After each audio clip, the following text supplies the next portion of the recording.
Kentucky. This is WYMT Mountain News at 6. Tonight, a man sheriff's deputies searched months for is behind bars. They believe he is behind an attempted Laurel County rape. Here is Walter Darling. He faces numerous charges, including attempted rape and impersonating a peace officer. WYMT's Katie Cook breaks down how they found him. A few months ago, we told you a story about a woman. She was driving along Highway 192 in London, but those flashing lights did not belong to a police officer.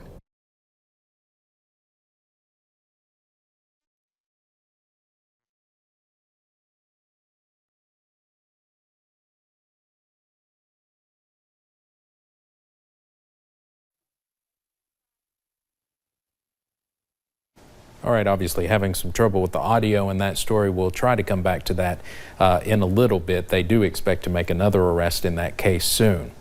A judge found a Whitley County man competent to stand trial. Michael Worley is accused of killing his aunt, Wanda Richardson, in June. Police say Worley and Richardson were seen arguing 1 week before, and then they found her beaten to death outside her home.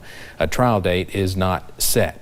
An eastern Kentucky man died this afternoon in a logging accident. Officials tell us Rick Harris and others were working on a site in Cornettsville in Perry County when a piece of equipment killed Harris. His body is being sent to Frankfort for an autopsy. Harris was 53 years old. Today we learned the funeral arrangements for 3 people killed in a Wolfe County house fire last week. These are pictures of Albert Phillip and Sue Ann Vanderpool. Albert's visitation is tonight. Phillips and Sue Ann's will be tomorrow, and their funeral is Thursday at 1. All services will be held at Porter and Son Funeral Home. Right now, investigators are still trying to figure out what led to that explosion and fire that followed. All 3 were trapped inside.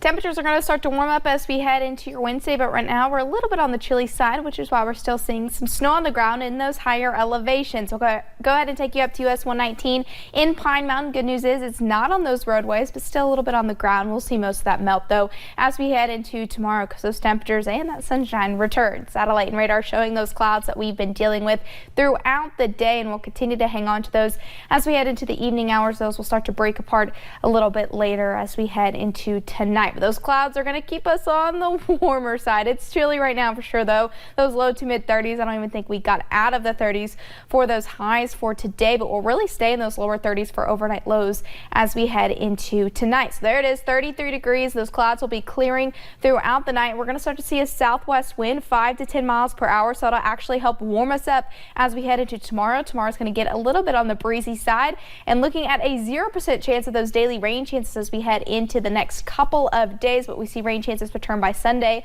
I'll have those details coming up in just a little bit. All right, Paige, thank you. Prestonsburg's 911 center just received a renovation. WYMT's Buddy Forbes spoke with officials who say the upgrades were past due and should serve the community well for years to come.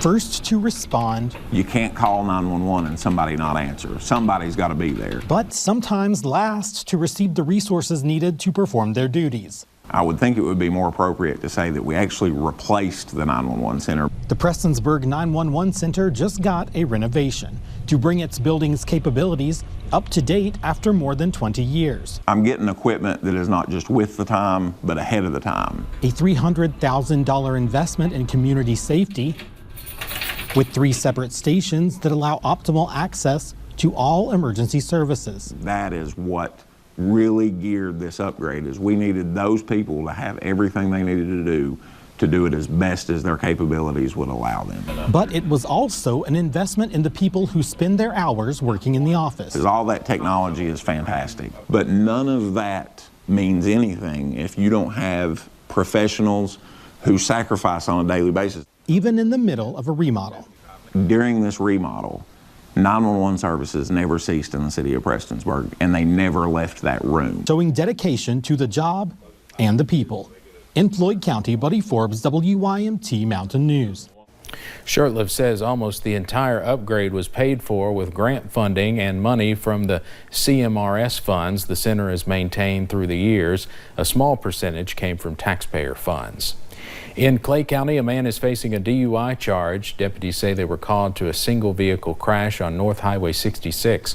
When they got to the scene, they found 68-year-old Tommy Sloan in the vehicle drinking whiskey. Deputies say he was, quote, highly intoxicated. They had to physically pack him to the patrol car. He's also charged with having an open container.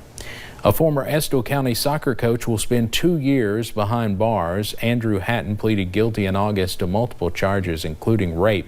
Investigators said Hatton sent nude photographs to multiple female students. From his arrest citation, we learned one of those girls played soccer and that Hatton sent her the photos on Snapchat. It is Giving Tuesday, and Pikeville Medical Center held a news conference today to announce the relaunch of the PMC Foundation. The donation avenue allows anyone to make contributions to the nonprofit. WYMT's Marianne Fletcher was there to learn what cause officials are highlighting first. 'Tis the season for giving. This has been a very giving community, and we want to give them a mechanism to be able to do so.